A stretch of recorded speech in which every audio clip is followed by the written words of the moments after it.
Hello everyone, welcome to Genius Online Classes. Let's discuss this week's current affairs. First of all, andarki sorry andi because last 2 weeks because of my health condition నాకు heavy fever and heavy throat infection. So throat infection ఉన్నప్పుడు classes చెప్పడానికి అసలు రాలేదు. I tried a lot but couldn't tell you. So last 2 weeks లో ఏవేవైతే current affairs ఉన్నాయో అవన్నీ next 2-3 వీక్స్లో నేను ఒక్కొక్క 2 to 3 టాపిక్స్ అన్నీ మీకు కంబైన్ చేసుకుంటూ చెప్తాను. So don't worry about the current affairs. We'll continue from now. Right now so ఈ week current affairs and last వీక్లో ఉన్న కొన్ని టాపిక్స్ కూడా నేను ఇంక్లూడ్ చేసి చెప్తాను. ఫస్ట్ టాపిక్ మనం డిస్కస్ చేయబోయేది ప్రవాస్ భారతి దివాస్ గురించి.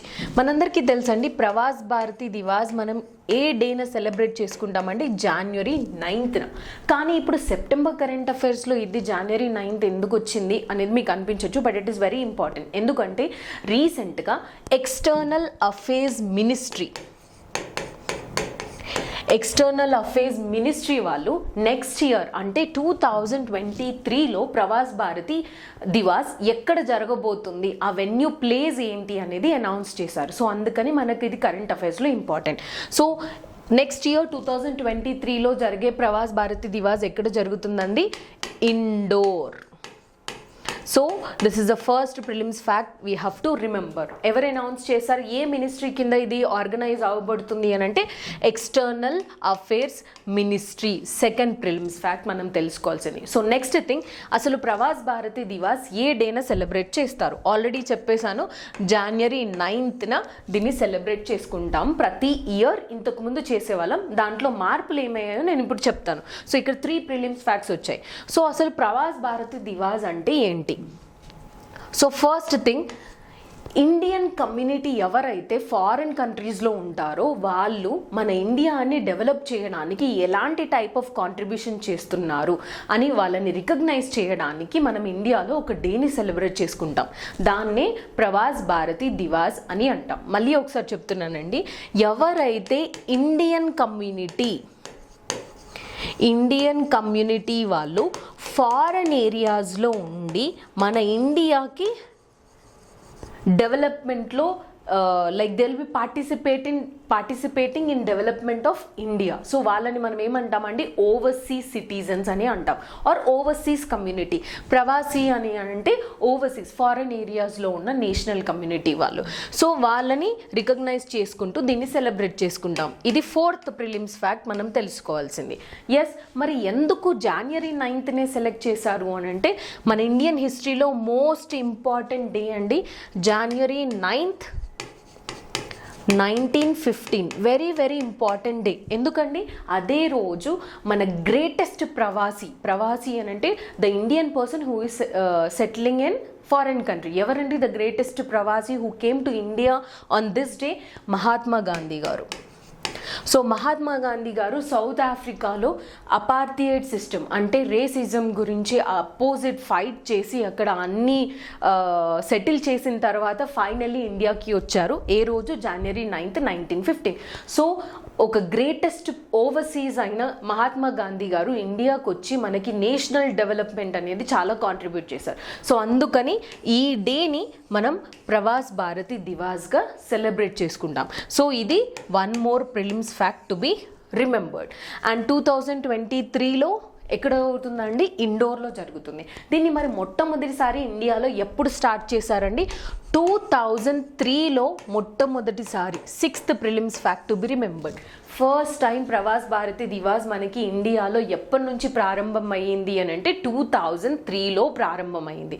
అండ్ నెక్స్ట్ థింగ్, ప్రతి ఇయర్ ఇది జరుగుతుందా లేకపోతే ఏమైనా మార్పులు చేశారా అంటే 2003 నుంచి 2015 వరకు యాన్యువల్లీ ఇది జరిగేది. అంటే ప్రతి ఇయర్ ప్రవాసీ భారత్ దివాస్ని సెలబ్రేట్ చేసుకునేవాళ్ళు. కానీ 2015లో కొన్ని మార్పులు అయ్యాయి. ఇప్పటి నుంచి అంటే 2015 నుంచి ఇప్పటి వరకు ఈ దివాస్ని మనం బైఎనియల్గా సెలబ్రేట్ చేసుకుంటున్నాం. బైఎనియల్ అంటే ఏంటి ఫ్రెండ్స్? వన్స్ ఇన్ 2 years అంటే 2 yearsకి ఒక్కసారి సెలబ్రేట్ చేసుకుంటాం. అంటే ఈ ఇయర్ మనం January కరెంట్ అఫైర్స్లో ప్రవాసీ భారత్ దివాస్ గురించి చదువుకోలేదు, ఎందుకంటే ఈ ఇయర్ ప్రవాసీ భారత్ దివాస్ లేదు. సో నెక్స్ట్ ఇయర్ ఉంది 2023లో ఇది జరగబోతుంది. సో ఇది వన్ మోర్ ప్రిలిమ్స్ ఫ్యాక్ట్ అండి. ఎన్ని ఇయర్స్కి ఒకసారి ప్రవాస్ భారత్ దివాస్ చేసుకుంటాం? ప్రస్తుతం అయితే 2 ఏళ్ళకి ఒక్కసారి సెలబ్రేట్ చేసుకుంటాం, కానీ స్టార్ట్ అయినప్పుడు మాత్రం ప్రతి ఇయర్ సెలబ్రేట్ చేసుకునే వాళ్ళం.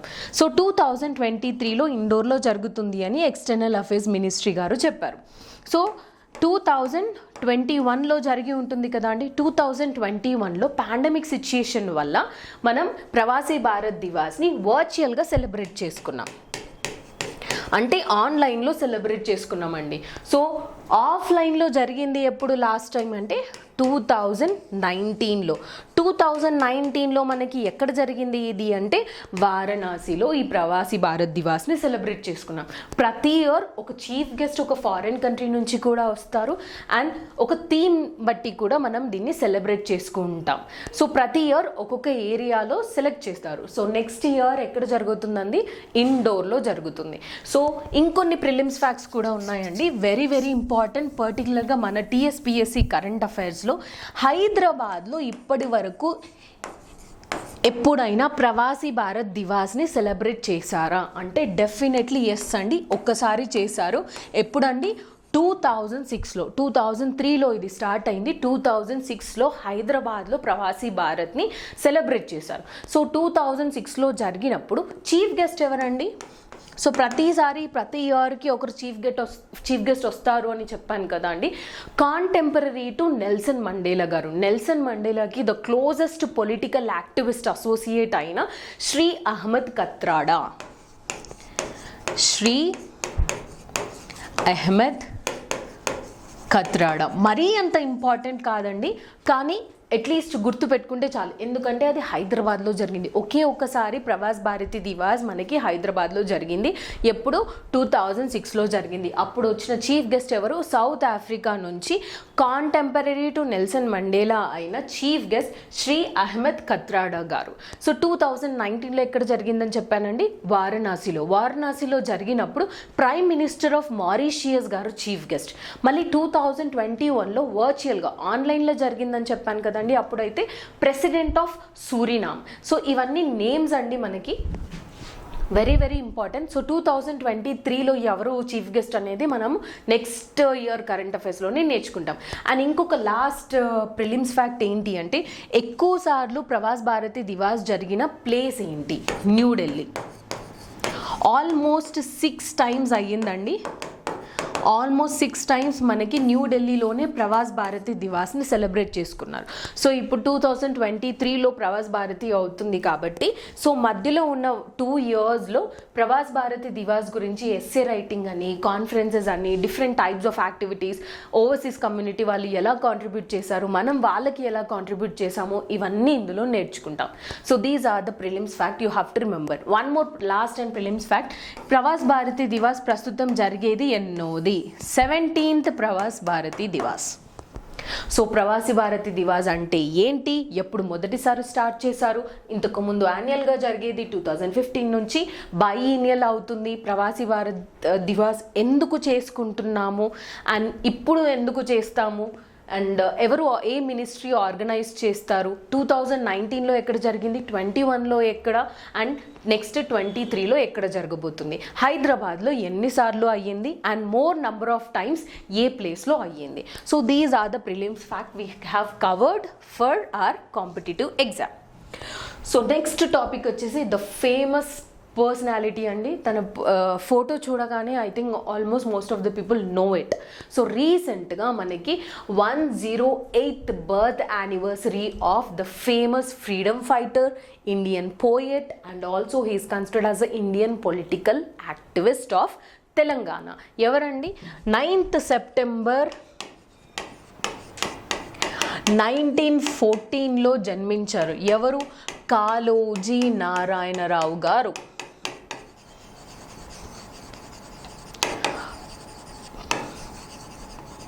సో రీసెంట్గా మన చీఫ్ మినిస్టర్ కావచ్చు, different types of ministries and మన యూనివర్సిటీస్ కూడా birth anniversary of Kaloji Narayana Rao గారిది సెలబ్రేట్ చేసుకున్నారు. సో వెరీ ఇంపార్టెంట్ పర్సనాలిటీ అండి.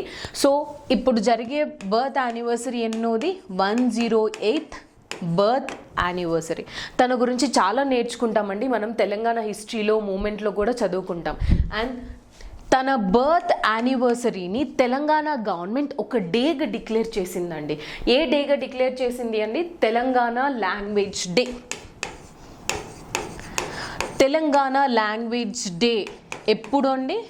So you have to remember that is 9th September is considered as Telangana language day. ఇది Telangana government declare చేసింది. ఎవరికి? Birth anniversary of Kaloji Narayanarao గారి బర్త్డేని ఇలా సెలబ్రేట్ చేసుకుంటాం. అండ్ తను ఎప్పుడు చనిపోయారండి? ఆల్మోస్ట్ 2002లో లైక్ 13th November తను చనిపోయారు. ముఖ్యమైన ఇంపార్టెంట్ థింగ్ అండి, తను చనిపోయిన తర్వాత తన అవయవాలు లైక్ ఆర్గన్స్ డొనేషన్, తన బాడీని మొత్తం యూనివర్సిటీకి, మెడికల్ కాలేజ్ ఉంటుంది కదండి, కాకతీయ మెడికల్ కాలేజ్కి తను రీసెర్చ్కి తన బాడీని ఇచ్చేసారంట. అండ్ వెరీ వెరీ ఇంపార్టెంట్, తను ఏంటి అంటే ఫ్రీడమ్ ఫైటర్ కూడా. ఫ్రీడమ్ ఫైటర్, మన Indian poet and famous political activist కూడా. Political activist of Telangana. So very important personality. తను మనకి ఫ్రీడమ్ స్ట్రగుల్లో మనం ఆర్య సమాజ్ మూమెంట్ అని చదువుకుంటామండి.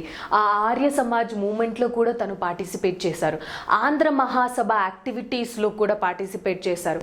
సత్యాగ్రహ ఏదైతే ఉందో గాంధీ గారు నిర్వహించారో దాంట్లో కూడా పార్టిసిపేట్ చేశారు కాళోజీ గారు. అండ్ మన freedom movement of Hyderabad state ఏదైతే ఉందో దాంట్లో కూడా పార్టిసిపేట్ చేశారు. అండ్ వన్ మోర్ థింగ్ అండి, most important prelims fact, Tarkunde committee. Tarkunde committee ఏంటండి? Please do answer in the comment box. Tarkunde committee దేనికోసం ఎస్టాబ్లిష్ చేశారు అండ్ ఎప్పుడు ఎస్టాబ్లిష్ చేశారు? Please do answer in the comment box. ఈరోజు ఫస్ట్ క్వశ్చన్ అండి. తార్కుండే కమిటీలో కూడా ఒక మెంబర్గా కాళోజీ గారు ఉన్నారు. అండ్ అప్పుడు ఆంధ్రప్రదేశ్ కదండి మనకి ఉంది, తెలంగాణ లేదు కాబట్టి ఆంధ్రప్రదేశ్ లెజిస్లేటివ్ కౌన్సిల్కి 3 times తను కంటెస్ట్ చేశారు, కానీ ఒకేసారి తను గెలవడం జరిగింది. So these are the certain important things. And ఇంకొకటి, తను ఇండియన్ పోయెట్ అని చెప్పాం కదండి, తెలుగులో చాలా వరకు బుక్స్ తను రాశారు. తెలుగుయే కాదు, హిందీ, మరాఠీ, ఉర్దూ, కన్నడలో కూడా తను చాలా వరకు బుక్స్ అండ్ పోయెట్స్కి సంబంధించిన బుక్స్ని ప్రచురించారు. అండ్ మోస్ట్ ఇంపార్టెంట్, తనని కాలన్న అని కూడా పిలిచేవాళ్ళు. అంటే కాళోజీ గారు కదండి, కాలన్న అని పిలిచేవారు. అండ్ ఇంకొక మెయిన్ ఇంపార్టెంట్ టైటిల్ మన కరెంట్ అఫైర్స్కి అండ్ పర్టికులర్గా మన కాంపిటేటివ్ ఎగ్జామ్స్కి ఇంపార్టెంట్ ఏంటి? ప్రజాకవి. సో ప్రజాకవి అని బిరుదు ఎవరికి ఉంది అనేది మనకి కాంపిటేటివ్ ఎగ్జామ్స్లో వస్తే you have to remember that Kaloji Narayana Rao గారికి. So these are the things you have to remember in perspective of competitive exam, particularly about Kaloji గారు. అండ్ వన్ మోర్ థింగ్ అండి, ఐ ఫర్గాట్, 1992లో తనకి పద్మ విభూషణ్ కూడా ఇవ్వడం జరిగింది. So that is also most important thing. And ఒక తెలుగు ఒకటే కాదండి, హిందీ, ఉర్దూ, కన్నడ అండ్ మరాఠీలో కూడా తను రాయడం జరిగింది. తను పుట్టడం కర్ణాటక ఏరియాలో అటు సైడ్ పుట్టారు, కానీ చనిపోవడం మాత్రం వరంగల్, తెలంగాణలోనే చనిపోయారు. So these are the things you have to remember about the greatest personality Kaloji గారు. అండ్ నెక్స్ట్ ఇంపార్టెంట్ థింగ్ అండి, చాలా ఇంపార్టెంట్ పర్టికులర్గా మన కరెంట్ అఫైర్స్కి, ఎందుకంటే మన హైదరాబాద్లో అండ్ పర్టికులర్గా తెలంగాణలో ఉన్న ఏరియాస్ ఏవైనా వరల్డ్ ఇంటర్నేషనల్ ఆర్గనైజేషన్స్ ఏవైనా రికగ్నిషన్ ఇస్తే వెరీ ఇంపార్టెంట్ అండి. లాస్ట్ ఇయర్ ఈ ఇయరే అండి మనందరికీ తెలుసు, వరల్డ్ హెరిటేజ్ సైట్గా యునెస్కో ఆర్గనైజేషన్ డిక్లేర్ చేసిన ఫస్ట్ సైట్ ఇన్ తెలంగాణ ఏంటండి? రామప్ప టెంపుల్. అది ఆల్రెడీ మనం ఇంతకు ముందే కరెంట్ అఫైర్స్లో నేర్చుకున్నాం. సో ఇదే ఇయర్ మళ్ళీ యునెస్కో ఆర్గనైజేషన్ ఇంకొక సిటీని గ్లోబల్ నెట్వర్క్ ఆఫ్ లెర్నింగ్ సిటీస్గా డిక్లేర్ చేసింది. గ్లోబల్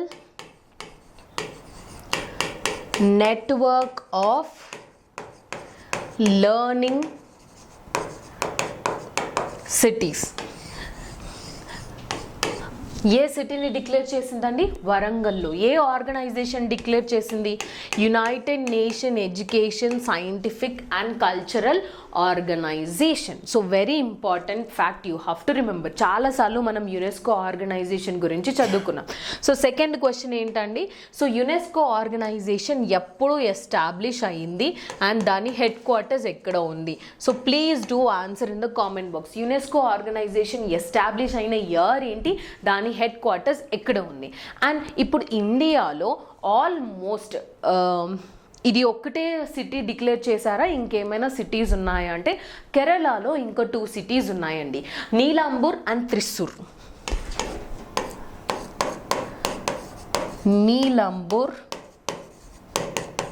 అండ్ త్రిశూర్ ఇవి 2 కేరళ నుంచే అండి. సో మొత్తం ఎన్ని సిటీస్ డిక్లేర్ అయ్యాయి ఇండియా నుంచి, ఇది ఇండియన్ కరెంట్ అఫైర్స్లో, ఇదైతే Telangana current affairs. So Nilambur, Thrissur and Warangal 3 కలిసి మనకి గ్లోబల్ నెట్వర్క్ ఆఫ్ లెర్నింగ్ సిటీస్లో యునెస్కో ఆర్గనైజేషన్ వీటిని 3 సిటీస్ని డిక్లేర్ చేయడం జరిగింది. అండ్ గ్లోబల్లో ఆల్మోస్ట్ 44 కంట్రీస్ అండి, 77 సిటీస్ కాంపిటీషన్లో ఫ్రమ్ 44 కంట్రీస్, 44 దేశాల నుంచి కాంపిటీషన్ చేస్తున్న 77 సిటీస్లో ఓన్లీ 3 సిటీస్ మన ఇండియా నుంచి సెలెక్ట్ అయ్యాయి. So very very important. ఎందుకని సెలెక్ట్ అయింది వరంగల్ అని అంటే, reach the website of UNESCO organisation వాళ్ళ యొక్క అఫీషియల్ వెబ్సైట్ ఉంటుంది కదండి, దాంట్లో మెన్షన్ చేశారు Warangal rich history, culture, heritage and Warangal యొక్క విజన్, వరంగల్ యొక్క స్ట్రాటజీ, వాళ్ళు ఇంప్లిమెంట్ చేసే పాలసీస్, ప్లాన్స్, ఇవన్నీ లైక్ కాంట్రిబ్యూషన్ ఎక్కువగా ఉన్నాయి వరంగల్లో నుంచి. అండ్ మిగతా సిటీస్ అన్నీ వరంగల్ని చూసి నేర్చుకునే టైప్ ఉన్నాయి అని చెప్పేసి దాన్ని గ్లోబల్ నెట్వర్క్ ఆఫ్ లెర్నింగ్ సిటీస్గా డిక్లేర్ చేశారు. ఇంతేకాకుండా వరంగల్ అనేది ఒక హెల్తీ ఎన్వైరన్మెంట్ ప్రొవైడ్ చేస్తుంది. ఎవరికి? చిన్నపిల్లలకి కావచ్చు, కేర్ గివర్స్ ఎవరైతే కేర్ తీసుకుంటారో వాళ్ళకి కావచ్చు, and free employment for transgenders, training ఇవ్వడము, సెల్ఫ్ హెల్ప్ గ్రూప్స్, ట్రాన్స్జెండర్స్ అందరూ కలిసి సెల్ఫ్ హెల్ప్ గ్రూప్స్ ఫామ్ చేయడము, ఇలా ప్రతి ఒక్కటి ఎవరికో ఒకటి నేర్పిస్తూనే ఉంటుందంట Warangal all time.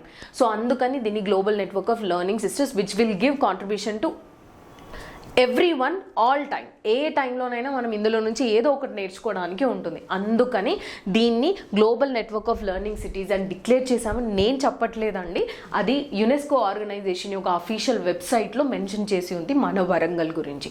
So very important అండి. ఫస్ట్ సిటీ ఏంటి అండి, మన తెలంగాణలో archaeological site to be declared as world heritage సైట్గా డిక్లేర్ అయింది రామప్ప టెంపుల్. అది కూడా మనకి వరంగల్కి దగ్గరలోనే ఉంది. సో అండ్ ఇప్పుడు వరంగల్ సిటీని కూడా డిక్లేర్ చేశారు.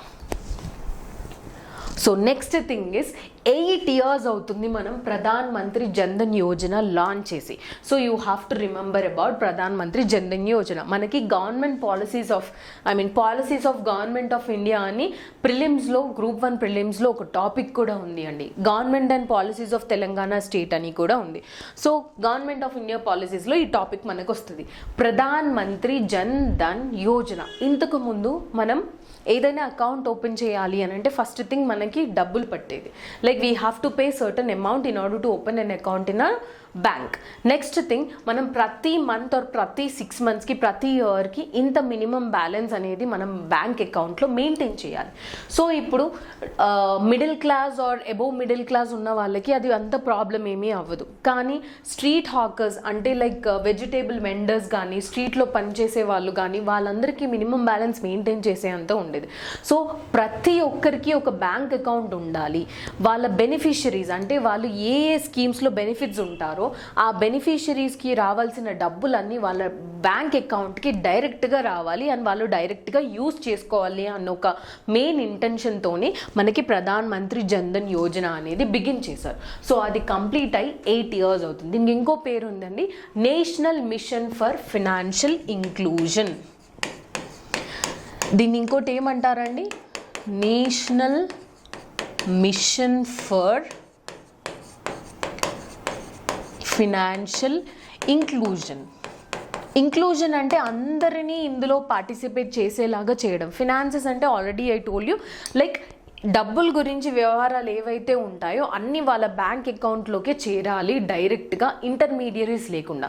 ఇంతకుముందు పెన్షన్ తీసుకోవాలి అంటే ఒక ఆఫీసర్ దగ్గరికి వెళ్ళాలి, ఆఫీసర్ అక్కడ నుంచి పెన్షన్ ఇచ్చేటప్పుడు కొంచెం వాళ్ళు కూడా తీసుకుంటారు, ఛార్జెస్ అంటారు, ఇంకేదైనా అంటారు. సో యాక్చువల్లీ రావాల్సిన బెనిఫిషరీస్ ఎవరైతే ఉంటారో యాక్చువల్లీ వాళ్ళకి ఎంత రావాలో అంత రాదు. సో అవన్నిటిని ఇంటర్మీడియరీస్ అన్నిటిని ఓవర్కమ్ చేయడానికి మనకి ఇది చాలా హెల్ప్ఫుల్ అవుతుంది. లైక్ డైరెక్ట్ మీ అకౌంట్ మీకు రావాల్సిన డబ్బులన్నీ మీ అకౌంట్లో పడతాయి ఇంటర్మీడియరీస్ లేకుండా. సో ప్రస్తుతం దీంట్లో కొన్ని ప్రిలిమ్స్ ఫ్యాక్ట్స్ అనేది నేర్చుకుందాం. ఇప్పటి వరకు ఎంతమంది బెనిఫిషరీస్కి ఇందులో ఈ స్కీమ్ వల్ల బెనిఫిట్ అయ్యారు అంటే more than 46.25 crores. more than 46.25 crores అందరూ ఈ స్కీమ్ కింద బెనిఫిషరీస్గా ఉన్నారు. అండ్ మోస్ట్ ఇంపార్టెంట్ థింగ్ అండి, 56% of the bank account holders అంటే ఈ ప్రధాన్ మంత్రి జన్ధన్ యోజనలో బ్యాంక్ అకౌంట్ 0 డబ్బులతోని ఓపెన్ చేస్తారు. మినిమం బ్యాలెన్స్ మెయింటైన్ చేయాల్సిన అవసరం కూడా లేదు. అలా ఓపెన్ చేసిన దాంట్లో 56% బ్యాంక్ హోల్డర్స్ అకౌంట్ హోల్డర్స్ ఎవరున్నారండి? ఉమెన్. Very important. అండ్ ఇంకొకటి అండి, most of the schemes like ఇప్పుడు మన సబ్సిడీ స్కీమ్ కావచ్చు, హౌస్ లోన్ స్కీమ్ కావచ్చు, కొన్ని schemes government of India launch చేసింది. ఇంట్లో ఉన్న ఉమెన్ ఎవరైతే ఉంటారో వాళ్ళ పేరు పైననే మాత్రం వస్తుంది. ఇప్పుడు సబ్సిడీ, ఎల్పిజి సబ్సిడీ ఉంది కదండి, మన గ్యాస్ సిలిండర్ సబ్సిడీ, అది కూడా ఇంట్లో ఉన్న ఉమెన్ పైనే వస్తాయి. ఒకవేళ ఇంట్లో ఉమెన్ వాళ్ళు ఎవరు లేకపోతే, అందరూ అబ్బాయిలే ఉంటే ఎక్సెప్షన్స్ అనేటివి ఉన్నాయి, కానీ మోస్ట్లీ ఉమెన్ వాళ్ళ పేరు పైనే వస్తాయి. అండ్ ఇంకొకటి అండి, మోస్ట్ ఇంపార్టెంట్ థింగ్, 67% ఎవరైతే బ్యాంక్ హోల్డర్స్ ఉన్నారో వాళ్ళు రూరల్ ఏరియాస్ నుంచి అండ్ సెమీ అర్బన్ ఏరియాస్ నుంచి మాత్రమే ఉన్నారు. ఇంపార్టెంట్ అండి. ఎందుకు అని అంటే యాక్చువల్లీ గవర్నమెంట్ చేసే వెల్ఫేర్ స్కీమ్స్ అన్నీ మనకి డౌన్ ట్రాడన్ సెక్షన్స్ ఎవరికైతే అవసరమో వాళ్ళకి ఎక్కువగా పోవాలి. So these are the things like ఇవన్నీ ఎవరు అనౌన్స్ చేశారండి? 8 years అయ్యింది ఇది అనౌన్స్ చేసి అని మన ఫినాన్స్ మినిస్టర్ అయిన నిర్మలా సీతారామన్ గారు ఇచ్చిన స్టేట్మెంట్స్ ఇవన్నీ.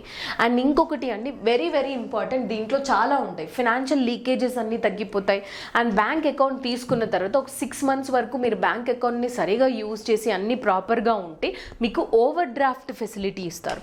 ఓవర్ డ్రాఫ్ట్ ఫెసిలిటీ అంటే ఏంటి?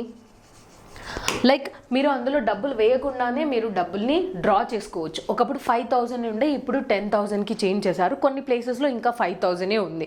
అంటే మీ అకౌంట్లో 0 ఉన్నా కూడా బ్యాంక్ మీకు ఎక్స్ట్రా 5,000 ఆర్ 10,000 ప్రొవైడ్ చేస్తుంది. దాన్ని ఓవర్ డ్రాఫ్ట్ ఫెసిలిటీ అని అంటారు. అండ్ ఈ అకౌంట్ వచ్చిన వాళ్ళకి యాక్సిడెంట్ ఇన్సూరెన్స్ కూడా వస్తుంది. సడన్గా మనకి ఏదైనా యాక్సిడెంట్ వస్తే మీరు యాక్సిడెంట్ ఇన్సూరెన్స్కి సెపరేట్గా తీసుకొని ప్రీమియం కట్టాల్సిన అవసరం లేదు. దీంట్లోనే included accident insurance of 1 lakh ఉంటుంది. అండ్ లైఫ్ ఇన్సూరెన్స్, ఒకవేళ సడన్గా మనం చనిపోతే 30,000 అకౌంట్లో మనకి మన బెనిఫిషరీస్ ఎవరైతే ఉంటారో మన నామినీస్, మనం పోతే మన తర్వాత ఉన్న వాళ్ళందరికీ వస్తుంది. పెన్షన్స్ కావచ్చు, ఇన్సూరెన్స్ కావచ్చు, సేవింగ్స్ ఎలా చేయాలి, ఒక ఏటీఎంని ఎలా యూస్ చేయాలి, క్రెడిట్ ఎలా చూసుకోవాలి, ఇన్సూరెన్స్ ఎలా చేయాలి, అన్నిటి గురించి అవేర్నెస్ ప్రోగ్రామ్స్, మెసేజెస్ కూడా వస్తాయి. అండ్ గ్రామ పంచాయత్స్ ఎవరైతే ఉంటారో వాళ్ళు ఇంటింటికి వెళ్ళి దీని గురించి డిస్కస్ కూడా చేస్తారంట.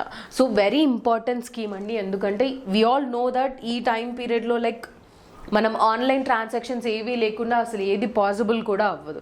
సో డైరెక్ట్గా ఫైనాన్షియల్ లీకేజ్, కరప్షన్ తక్కువ చేయడానికి ఇది చాలా యూస్ఫుల్ అయిన scheme. So Pradhan Mantri Jan Dhan Yojana. So next thing is, రీసెంట్గా నీతి Aayog, national institute of transforming India, ఇది ఒక ఎగ్జిక్యూటివ్ బాడీ. అంటే గవర్నమెంట్ రెజల్యూషన్తో పాస్ అయ్యి ఏవైనా ఆర్గనైజేషన్స్ ఎస్టాబ్లిష్ అయితే దాన్ని ఎగ్జిక్యూటివ్ బాడీస్ అంటాం. సో నీతి ఆయోగ్ ప్రతి ఇయర్ ఒక ర్యాంకింగ్ ఇస్తుంది. ఆస్పిరేషనల్ డిస్ట్రిక్ట్ ప్రోగ్రామ్స్లో ర్యాంకింగ్ అనమాట.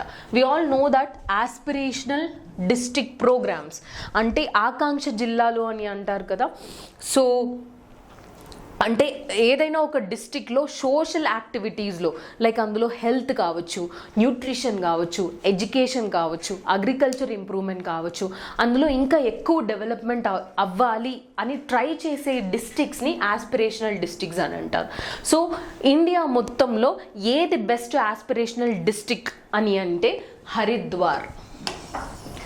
సో నీతి ఆయోగ్ ఇచ్చిన ర్యాంకింగ్లో ఆస్పిరేషనల్ డిస్ట్రిక్ట్ ప్రోగ్రామ్ ర్యాంకింగ్స్లో ఫస్ట్ ఉన్న డిస్ట్రిక్ట్ ఏంటి అంటే బెస్ట్ ఆస్పిరేషనల్ డిస్ట్రిక్ట్ ఉంది హరిద్వార్. Very important. ఇంకొకటి, ఈ ఆస్పిరేషనల్ డిస్ట్రిక్ట్ ప్రోగ్రాంలో మనకి 49 ఇండికేటర్స్ ఉంటాయండి. ఇన్ని ఇండికేటర్స్ గుర్తుపెట్టుకోవాల్సిన అవసరం లేదు, కానీ ఒకవేళ 10 కానీ 3 కానీ 4 కానీ, ఇప్పుడు హ్యూమన్ డెవలప్మెంట్ ఇండెక్స్ని రీసెంట్గా లాంచ్ చేశారు. సో దాంట్లో ఉన్న ఇండెక్సెస్ ఏంటి అనేవి అలాంటి కొన్ని చిన్నగా ఉంటే మనం తెలుసుకోవాలి. 49 ఇండికేటర్స్ ఉంటాయి ఈ ఆస్పిరేషనల్ డిస్ట్రిక్ట్ ప్రోగ్రాంలో.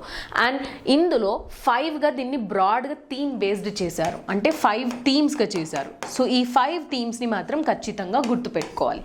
ఫస్ట్ థీమ్ ఏంటి? Health and nutrition. Health and nutrition, దీనికి 30% వాటా ఇస్తారు. అంటే ర్యాంకింగ్ మీకు 100% ఉంటుంది, సో 30% ర్యాంకింగ్ హెల్త్ అండ్ న్యూట్రిషన్కి ఇస్తారు. నెక్స్ట్ థింగ్, ఎడ్యుకేషన్కి 30%. ప్రతి ఒక్క డిస్టిక్లో ఇవన్నీ జరుగుతున్నాయా లేవా, ఏ లెవెల్లో జరుగుతున్నాయి, ఒక డిస్టిక్ ఇంకో డిస్టిక్తో ఎంత కాంపిటేటివ్ అవుతుంది అనేవి కూడా తెలుస్తాయి. Agriculture and water resources.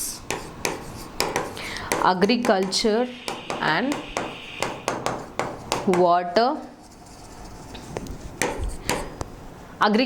Water resources, financial inclusion and skill development.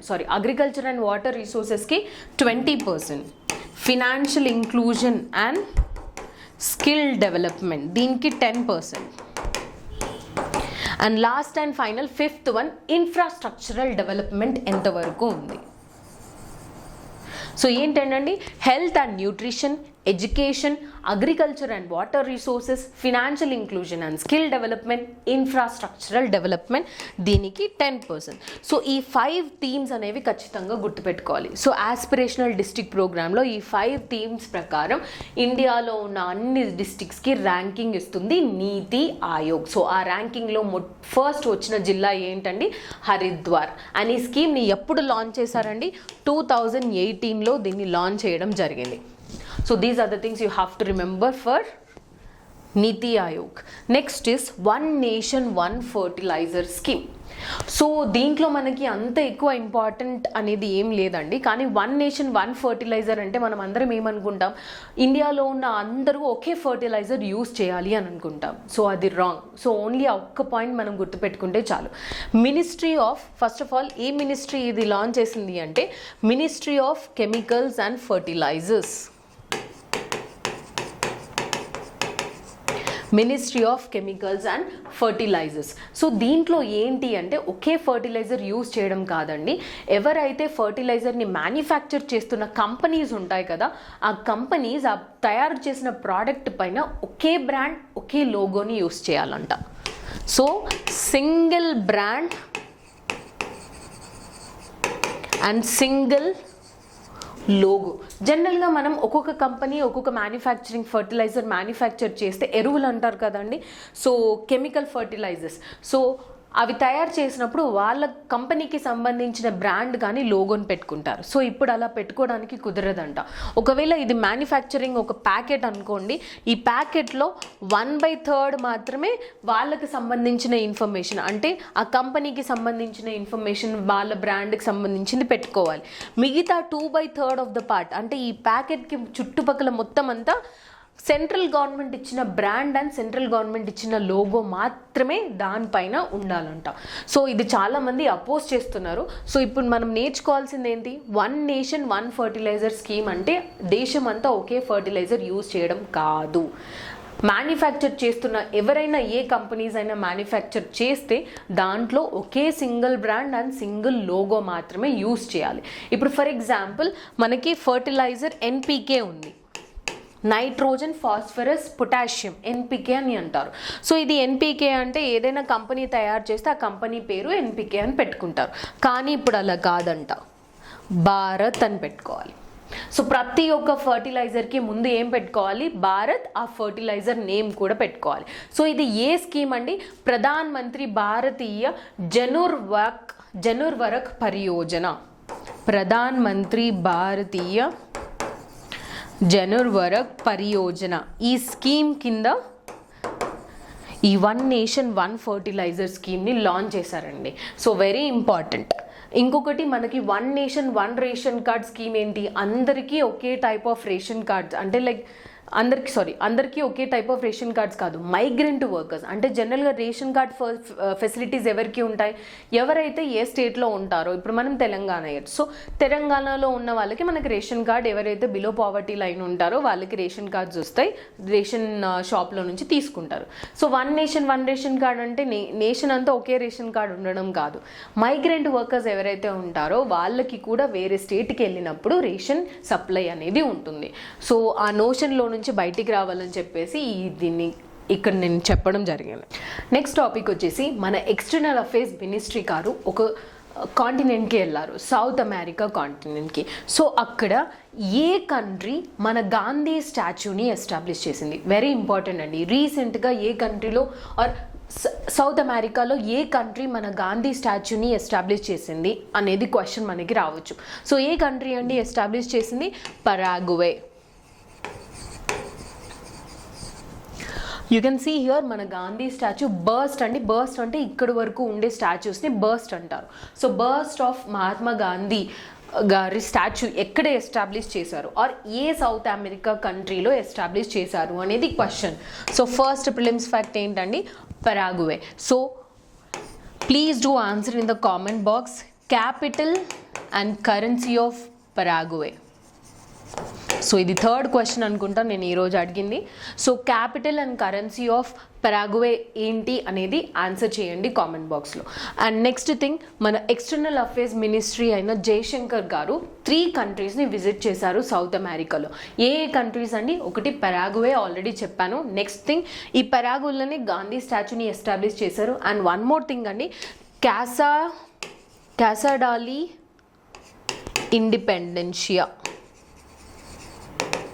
ఒక 200 years బ్యాక్ అండి ఈ ప్లేస్లో పరాగ్వే ఫ్రీడమ్ స్ట్రగుల్ మూమెంట్ అనేది స్టార్ట్ అయింది. ఎందుకు ఇది ఇంపార్టెంట్ అంటే మన ఎక్స్టర్నల్ అఫేర్స్ మినిస్ట్రీ అయిన జయశంకర్ గారు ఈ ప్లేస్ని కూడా విజిట్ చేశారు. సో క్యాసాడిలా ఇండిపెండెన్షియా ఏ కంట్రీది అనేది అంటే పరాగ్వే, అది కూడా గుర్తుపెట్టుకోవచ్చు. సో ఇప్పుడు మనకి కరెంట్ అఫైర్స్లో నుంచి ఎలా క్వశ్చన్ అడుగుతున్నారో వి కాంట్ ఎక్స్పెక్ట్ అండి, కానీ ఫ్యాక్చువల్ ఇన్ఫర్మేషన్స్ టూ డీప్గా అడుగుతున్నారు. సో అందుకని ఇంత డీప్గా చెప్పాల్సి వస్తుంది. And next thing, A countries తను విజిట్ చేశారండి, ఒకటి Brazil, next thing is Paraguay and Argentina. Brazil, Argentina and Paraguay గుర్తుపెట్టుకోండి, ఏబీపీ అని గుర్తుపెట్టుకోండి. So it's very easy to remember. Argentina, Brazil and Paraguay రీసెంట్గా మన ఎక్స్టర్నల్ అఫేర్స్ మినిస్ట్రీ సౌత్ అమెరికాలో 3 కంట్రీస్ని visit చేశారు. ఎక్కడ గాంధీ గారి స్టాచ్యూని ఎస్టాబ్లిష్ చేశారు, పరాగ్వే. కసాడిలా ఇండిపెండెన్షియా అనే ఏరియా ఫ్రీడమ్ స్ట్రగుల్ మూమెంట్ని స్టార్ట్ చేసింది. సో ఏ కంట్రీ యొక్క ఫ్రీడమ్ స్ట్రగుల్ మూమెంట్ ఇక్కడ స్టార్ట్ అయింది అంటే Paraguay. So these are the things you have to remember. And next topic is government of India have launched a new scheme called Namaste andi. So Namaste anagane it's not like this. So National Action for Mechanized Sanitation Ecosystem. National action వరకు మీకు అర్థమవుతుంది. Mechanised sanitation అంటే ఏంటండి, మనందరికీ తెలుసండి, ఇంట్లో మన బాత్రూమ్స్ని clean చేయడం కావచ్చు, సెప్టిక్ ట్యాంక్స్ని క్లీన్ చేయొచ్చు, మ్యాన్ హోల్స్లో అవన్నిటిని ఇన్స్పెక్ట్ చేసి, ప్రస్తుతం ఫ్లడ్స్ అయితే ఫ్రీక్వెంట్గా అవుతున్నాయి హైదరాబాద్లో చిన్న చిన్న వర్షాలకే. సో ఎక్కడ పడితే అక్కడ మనకి శానిటేషన్కి క్లీన్ చేయడానికి ఆర్ డ్రైనేజ్ సిస్టమ్ని క్లీన్ చేయడానికి, సీవేజ్ సిస్టమ్ని క్లీన్ చేయడానికి ఎవరు వస్తున్నారండి, శానిటేషన్ వర్కర్స్ వస్తున్నారు. కానీ టు బీ ఫ్రాంక్ మనం ఈ వర్కర్స్కి అసలు రెస్పెక్ట్ కూడా ఇవ్వం. అండ్ పర్టికులర్లీ కొన్ని ఏరియాస్లో అయితే పర్టికులర్ కాస్ట్ వాళ్ళు మాత్రమే ఈ శానిటేషన్ వర్కర్స్గా వర్క్ చేస్తారు. And I don't tell about the cost because I'm against it. So ఈ పర్టికులర్ కాస్ట్ వాళ్ళు మాత్రమే శానిటేషన్ వర్క్స్. కొన్ని విలేజెస్లో అయితే ఇప్పటికీ కూడా open defecation free, Swachh Bharat scheme ద్వారా ఓపెన్ డెఫికేషన్ ఫ్రీ అనేది మనం చూస్తున్నాం. కాకపోతే కొన్ని ప్లేసెస్లో ఇంతకు ముందు ఆ కాస్ట్ కమ్యూనిటీ వాళ్ళు మార్నింగ్ లేవగానే వచ్చేసి అవన్నీ వాళ్ళ ఫీకల్ మ్యాటర్ ఏదైతే ఉంటుందో అదంతా తీసుకొని వెళ్ళిపోవాలి. కాస్ట్, సో ఇలాంటి డిస్క్రిమినేషన్స్ అన్నీ పోవాలి. మ్యాన్ అంటే లైక్ హ్యూమన్ బీయింగ్ డైరెక్ట్గా హ్యూమన్ యొక్క ఫీకల్ మ్యాటర్ అంటే మన ఎక్స్ట్రీటా, అది యూరినేషన్ కావచ్చు, మన సాలిడ్ మెటీరియల్ కావచ్చు, దాంతో డైరెక్ట్ కాంటాక్ట్ అవ్వకూడదు. సో వాళ్ళకి కూడా రెస్పెక్ట్ ఇవ్వాలి.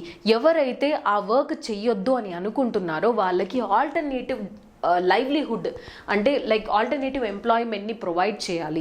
అండ్ ఎవరు కూడా లైక్ మనం చాలాసార్లు చూస్తామనండి, మ్యాన్ హోల్స్లో దిగిపోయి అందులో శ్వాస ఆడక చనిపోయిన వాళ్ళు చాలామంది ఉంటారు. ఎందుకంటే different types of poisonous gases అన్నీ రిలీజ్ అవుతాయంట. The most dangerous person in the world is human being అండి. ఎందుకంటే మనది పాయిజన్ కాకపోవచ్చు కానీ మన faecal matter is most poisonous. So దానివల్ల అన్నీ ఒకే దగ్గర కలిసేసి మనకి different types of poisonous gases అన్ని రిలీజ్ అవుతాయి. సో ఎప్పుడైనా మ్యాన్ హోల్స్లోకి లోపలికి వెళ్ళినప్పుడు స్కావెంజర్స్ చాలా మంది అందులో చనిపోతారు.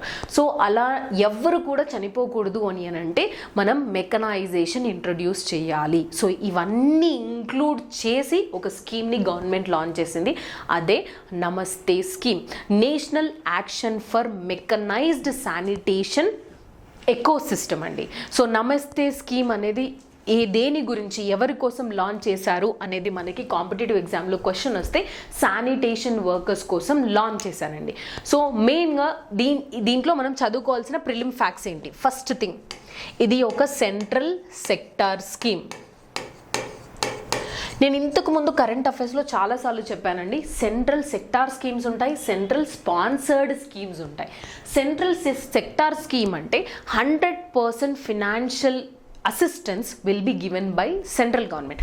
అంటే 100% ఫండింగ్ ఎవరిస్తారండి ఈ స్కీమ్కి? సెంట్రల్ గవర్నమెంట్ ఇస్తుంది. సెంట్రల్ స్పాన్సర్డ్ స్కీమ్స్ అని అంటే లైక్ షేరింగ్ ఉంటుంది, సెంట్రల్ గవర్నమెంట్ కొంచెం, స్టేట్ గవర్నమెంట్ కొంచెం, అది డిపెండ్స్ ఆన్ ద స్టేట్, అందరికీ ఒకేలాగా ఉండదు. సో మనకి గవర్నమెంట్ ఆఫ్ ఇండియాలో సెంట్రల్ సెక్టార్ స్కీమ్స్ ఏంటి అనేది ప్లీజ్ ఒక పేపర్ మెయింటైన్ చేసి అన్ని స్కీమ్స్ అన్ని ఒకే దగ్గర రాసుకోండి.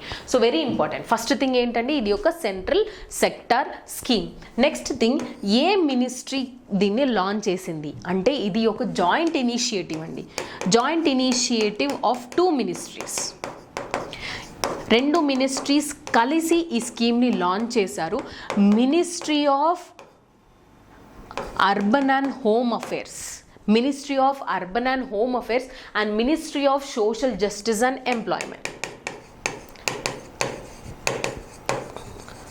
Ministry of urban home affairs and ministry of social justice and employment, ఈ 2 మినిస్ట్రీస్ కలిసి ఈ స్కీమ్ని లాంచ్ చేసింది. సో నెక్స్ట్ ప్రిలిమ్స్ ఫ్యాక్ట్ ఏంటి, అసలు ఎందుకోసం దీన్ని లాంచ్ చేశారు అని అంటే, first thing recognition of sanitation workers. మన ఇండియాలో ఉన్న ఇన్ఫ్రాస్ట్రక్చర్ అంటే శానిటేషన్కి ప్రొవైడ్ చేసే ఇన్ఫ్రాస్ట్రక్చర్కి మెయిన్ కాంట్రిబ్యూట్ చేసేది శానిటేషన్ వర్కర్సే అని రికగ్నైజ్ చేయాలి. వాళ్ళని తక్కువ చూడకూడదు. దీనికోసం ప్రజలలో అవేర్నెస్ ప్రోగ్రామ్స్ చేస్తారు. ఇప్పుడు ఫర్ ఎగ్జాంపుల్ మనం ఉండే ఏరియాలో డ్రైనేజ్ ఫెసిలిటీస్ బాగుంది అని అంటే ఎవరండి అది చేసేది? ఆ డ్రైనేజ్ క్లీన్ చేసే వ్యక్తులే కదా, శానిటేషన్ వర్కర్సే కదా. వాళ్ళని ఆ కాలనీ వాళ్ళు రికగ్నైజ్ చేయాలి. సో అలా సిటిజన్స్లో అవేర్నెస్ ప్రోగ్రామ్ చేస్తారు. అండ్ నెక్స్ట్ థింగ్, ఇది ఫస్ట్ థింగ్.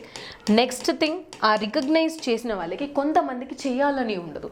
అంటే లైక్ వాళ్ళకి వేరే ఎంప్లాయ్మెంట్ దొరకక, లేకపోతే వాళ్ళ పాస్ట్ అంటే వాళ్ళ తాతలు ముత్తాతలు అందరూ అదే వర్క్ చేస్తున్నారు, సో మేము కూడా అదే చేయాలి అన్న ఒక జనరేషన్స్ నుంచి వర్క్స్ ఉంటాయి కదా, అలా ఉండి అందులో ఇరుక్కుపోయిన వాళ్ళందరికీ ఆల్టర్నేటివ్ ఎంప్లాయ్మెంట్ గవర్నమెంట్ ప్రొవైడ్ చేస్తుంది.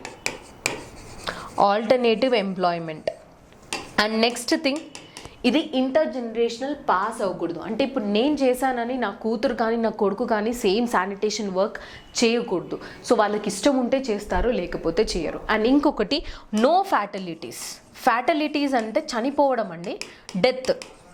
సో ఇప్పుడు ఈ మ్యాన్ హోల్స్ని ఇవన్నిటిని క్లీన్ చేయడం వల్ల చాలామంది చనిపోతున్నారు అనే మనకి న్యూస్లో చాలాసార్లు వస్తాయి. సో ఒక్కరు కూడా ఇండియా నుంచి మాన్యువల్ శానిటేషన్ వర్కర్స్ వాళ్ళు ఎవ్వరూ కూడా ఆ వర్క్ చేస్తున్నందుకు చనిపోకూడదు. అలా చెయ్యాలి అని అంటే మనకి మెషిన్స్ ఉండాలి. మనం ఇప్పుడు చాలా వరకు చూస్తున్నామనండి, బస్ స్టాండ్స్లో, రైల్వే స్టేషన్స్లో, షాపింగ్ మాల్స్లో క్లీన్ చేసేటప్పుడు పెద్ద పెద్ద డిఫరెంట్ టైప్స్ ఆఫ్ ఇన్స్ట్రుమెంట్స్ అన్నీ వస్తున్నాయి. సో అంటే డైరెక్ట్గా మనిషి ఇంకొక హ్యూమన్ బీయింగ్ యొక్క ఫీకల్ మ్యాటర్తోని డైరెక్ట్గా కాంటాక్ట్ అవ్వరు. డైరెక్ట్గా కాంటాక్ట్ అయినప్పుడు అంటే చేతి నుంచే తీయడము అలా క్లీన్ చేసే వాళ్ళు కూడా చాలామంది ఉంటారు. అలా ఎప్పటికీ అవ్వకూడదు. సో మెషిన్స్ అనేవి ఎవరెవరు ఇంట్రడ్యూస్ చేసినా అవన్నిటికీ వాళ్ళని రికగ్నైజ్ చేసి గవర్నమెంట్ ఆ మెషిన్స్ని తీసుకుంటుంది. మోస్ట్ ఆఫ్ ద ఏరియాస్లో మెషిన్స్ని ఇంట్రడ్యూస్ చేస్తుంది. అండ్ ఇంకొకటి, ఈ శానిటేషన్ వర్కర్స్ అందరికీ స్కిల్ ప్రొవైడ్ చేస్తుందంట. అంటే ఓన్లీ స్కిల్డ్ వర్కర్స్ ఎవరైతే ఉంటారో వాళ్ళు మాత్రమే శానిటేషన్ వర్క్ చెయ్యాలి. అంటే వాళ్ళకి స్కిల్ నేర్పిస్తుంది.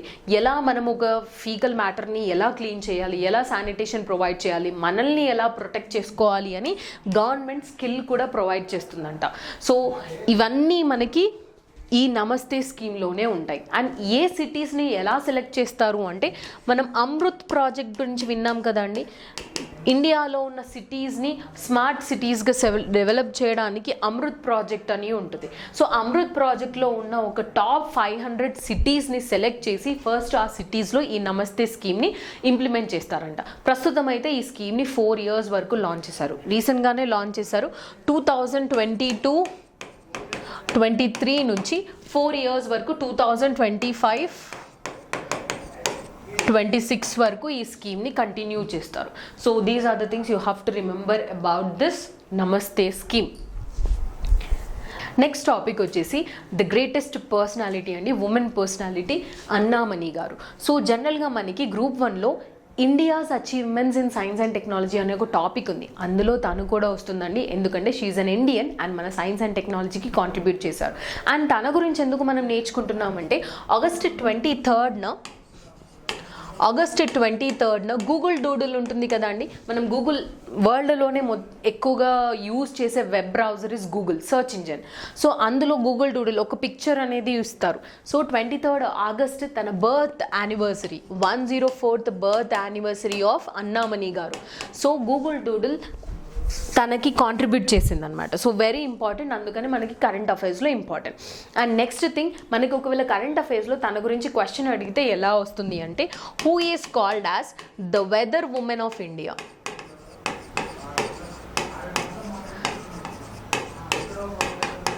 వెదర్ ఉమెన్ ఆఫ్ ఇండియా అని ఎవరిని పిలుస్తారు అంటే అన్నామణి గారు.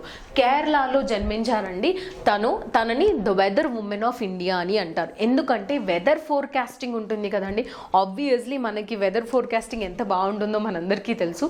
దాంట్లో అక్యురసీని ఇంకెక్కువగా పెంచడానికి తను చాలా కాంట్రిబ్యూట్ చేసిందంట సైన్స్ ఫీల్డ్లో, అంటే వెదర్ ఫోర్కాస్టింగ్ ఫీల్డ్లో.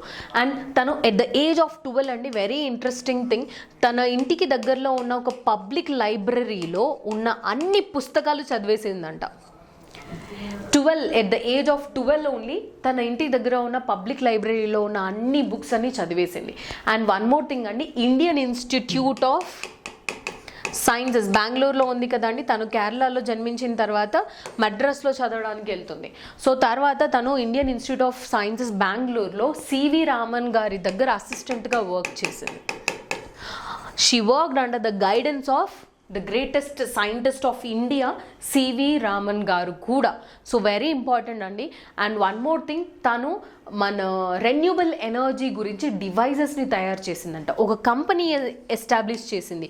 ఆ కంపెనీలో ఏంటి, solar energy and wind energy తయారు చేసే యంత్రాలు ఆర్ డివైజెస్ ఉంటాయి కదండి, మెషిన్స్. సోలార్ ఎనర్జీని ప్రొడ్యూస్ చేయడానికి, విండ్ ఎనర్జీని ప్రొడ్యూస్ చేయడానికి డివైజెస్ ఏవైతే ఉంటాయో అవిటిని కూడా తన కంపెనీలో ఒక కంపెనీ ఎస్టాబ్లిష్ చేసి అందులో ఆ డివైజెస్ని ప్రారంభించిందంట. అండ్ వన్ మోర్ థింగ్, తను అసలు పెళ్లి చేసుకోలేదండి. Completely she's dedicated for science. So అందుకే India's achievements of Indian in science and టెక్నాలజీలో తన పేరు ఖచ్చితంగా గుర్తుపెట్టుకోవాలి. సో నెక్స్ట్ థింగ్, రీసెంట్గా డిఆర్డిఓ ఆర్గనైజేషన్ ఒక vertical launch short range surface to air మిసైల్ని టెస్ట్ చేసిందండి. ఇది 4th టైం టెస్ట్ చేయడం, ఫస్ట్ టైం కాదు. సో మనకి సైన్స్ అండ్ టెక్నాలజీలో very important vertical launch short range surface to air missile. మనం మిసైల్స్ గురించి cruise missile, ballistic missiles already current అఫైర్స్లో చాలాసార్లు చదువుకున్నాం. సో దీని గురించి మనం ఏమేమి చదువుకోవాలి, ఏమి ఇంపార్టెంట్ అంటే ఫస్ట్ థింగ్ దీన్ని ఎక్కడి నుంచి టెస్ట్ చేశారండి, integrated test range. Integrated test range ఎక్కడ ఉంది? సో ఇది ఒక prelims fact you have to remember. Odisha కోస్ట్లో ఉన్న ఇంటిగ్రేటెడ్ టెస్ట్ రేంజ్ దగ్గర నుంచి దీన్ని Chandipur which is in coastal area of Odisha, దీన్ని టెస్ట్ చేయడం జరిగింది. ఇది ఫస్ట్ టైం కాదు, 4th టైం. అండ్ ఇది కంప్లీట్లీ ఇండిజీనియస్లీ డెవలప్డ్, అంటే మనం తయారు చేసిన ప్రాజెక్ట్ ఇది. దీన్ని డెవలప్ చేసింది ఆర్ డిజైన్ చేసింది ఎవరండి? DRDO. Second prelims fact you have to remember. Manufacture చేసింది వేరే కంపెనీ అండి, కానీ డిజైన్ చేసింది ఎవరు? మన డిఫెన్స్ రీసెర్చ్ ఆర్గనైజేషన్ అయిన DRDO. మ్యానుఫ్యాక్చర్ ఎవరు చేశారు? Bharat dynamics limited. మ్యానుఫ్యాక్చర్ చేసింది Bharat dynamics limited. Surface to air missile అండి, అంటే సర్ఫేస్ నుంచి మనం ఏరియాల్లో, అంటే ఎయిర్లో ఉన్న ఏదైనా ఒక టార్గెట్ని బ్లాస్ట్ చేయడానికి ఈ మిసైల్ని యూజ్ చేస్తాం. So quick reaction surface to air missile అని కూడా అంటారు. అంటే వెరీ ఫాస్ట్గా ఇది మూవ్ అవుతుంది. The maximum speed of this missile is Mach 4.5. జనరల్గా మనం స్పీడ్ ఆఫ్ మిసైల్స్ని కానీ స్పీడ్ ఆఫ్ ఏరోప్లేన్స్ని కానీ మ్యాక్తో పోలుస్తాం. So Mach 4.5. అండ్ దీని యొక్క ఫ్లైట్ యాటిట్యూడ్ అంటే ఫస్ట్ వర్టికల్గా వెళ్తుంది, మన గ్రావిటీ లాగా కాదండి. సో వర్టికల్గా ఎంత దూరం వరకు వెళ్ళొచ్చు అంటే ఫ్లైట్ ఆల్టిట్యూడ్ అంటారు దాన్ని. ఆల్టిట్యూడ్ అంటే పైకి ఎంత వరకు వెళ్ళగలుగుతుంది అంటే 15 కిలోమీటర్స్ వరకు పైకి ఇలా డైరెక్ట్గా వెళ్తుంది. అండ్ వన్ మోర్ థింగ్, దీని రేంజ్ ఎంత దూరంలో ఉన్న ఒక ఏరియల్ టార్గెట్ని అది టార్గెట్ చేయగలదు అంటే 40 కిలోమీటర్స్ నుంచి 50 కిలోమీటర్స్ రేంజ్లో ఉన్న దేన్నైనా దీన్ని టార్గెట్ చేయగలుగుతుంది. So these are certain important things you have to remember about vertical launch surface to air missile, which is short range surface to missile. Short range అని అంటే జస్ట్ 40 కిలోమీటర్స్ టు 50 కిలోమీటర్స్ మాత్రమే, కాబట్టి దీన్ని short range అంటారు. So ఎవరు design చేశారు? DRDO. ఎవరు manufacture చేశారు? Bharat dynamics limited. దీని ఫ్లైట్ ఆల్టిట్యూడ్ ఎంత? 15 కిలోమీటర్స్. దీని యొక్క స్పీడ్ ఎంత? Mach 4.5. దీని రేంజ్ ఎంత? Almost 40 to 50 kilometres. So these are the things you have to remember. దీన్ని లాంచ్ చేసిన తర్వాత మనకి నావీలో కూడా యూజ్ చేస్తారు అండ్ ఎయిర్ ఫోర్స్లో కూడా యూజ్ చేస్తారంట, కానీ ప్రస్తుతం ఓన్లీ టెస్టింగ్ మోడ్లోనే మాత్రమే ఉంది. And next thing, national nutrition week అండి. September 1st నుంచి September 7th వరకు మనకి న్యూట్రిషన్ వీక్. పోషకాహార లోపాలు ఉంటాయి కదండి, పోషకాహార లోపాల్లో వల్ల చాలా ప్రాబ్లమ్స్ అనేవి వస్తాయి. సో అవన్నీ పోవడానికి మనకి దీన్ని సెలబ్రేట్ చేస్తున్నారు. అండ్ మొత్తం సెప్టెంబర్ని కూడా నేషనల్ న్యూట్రిషన్ అంటారు, అంటే లైక్ అంటే మంత్. సో మొత్తం ఈ మంత్ మొత్తం నేషనల్ న్యూట్రిషన్ గురించి మాత్రమే, లైక్ అవేర్నెస్ క్రియేట్ చేయడం, ఎలా మన హెల్త్ని ఎలా ఇంప్రూవ్ చేసుకోవాలి అనేది అన్నీ ఈ వీక్లో పర్టికులర్గా చేస్తారు. మంత్ మొత్తం కూడా చేస్తారు. దీన్ని లాంచ్ చేసింది ఎవరండి? Ministry of women and child development ఈ స్కీమ్ని లాంచ్ చేయడం జరిగింది.